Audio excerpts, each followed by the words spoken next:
Guys, mastered അക്കാഡമിയിൽ ഇന്ന് എന്ത് ക്ലാസ്സാണ് നടക്കുന്നതെന്ന് നമുക്ക് നോക്കാം.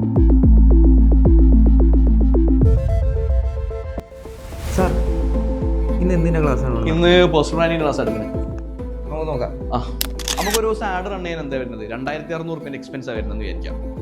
ഈ എക്സ്പെൻസ് ശരിക്കും ഞാനിപ്പോൾ നിങ്ങൾക്ക് ആഡ് റൺ ചെയ്യാനൊന്നും അറിയില്ല, അല്ലെങ്കിൽ നിങ്ങൾക്ക് ഈ ഒരു പെർഫോമൻസ് മാർക്കറ്റിങ്ങിൽ വലിയ ഐഡിയ ഇല്ല എന്നുള്ളത് എനിക്ക് തോന്നുകയാണ്. അല്ലെങ്കിൽ നിങ്ങൾ പറയാണ് നിങ്ങൾക്ക് നല്ല ഐഡിയ ഉണ്ട് എന്ന് പറഞ്ഞിട്ട് നിങ്ങൾ എന്നെ അപ്രോച്ച് ചെയ്ത് ഡെയിലി 2600 ഞാൻ നിങ്ങൾക്ക് തരാണ്. ഒരു 10 ദിവസം കഴിയുമ്പോൾ റിസൾട്ട് ഉണ്ടോ ഇല്ല എന്നുള്ളത് എനിക്ക് മനസ്സിലാവും അല്ലേ? റിസൾട്ട് ഇല്ല പിന്നെ ഡെയിലി 2600 ഞാൻ പൊട്ടിക്കോ? 26,000 ഓൾറെഡി പൊട്ടിച്ച് ഇല്ലല്ലോ. സോ അവിടെ എന്ത് ചെയ്യണം? നമ്മൾ ഒരു എക്സ്പീരിയൻസ് ഉണ്ടാക്കണം. അല്ലാണ്ട് നിങ്ങൾക്ക് എക്സ്പീരിയൻസ് ഇല്ലാത്ത ഒരാൾ നേരെ എന്ത് ചെയ്യില്ല, ഒരു പ്രൊജക്റ്റോ കാര്യങ്ങളോ തരില്ല.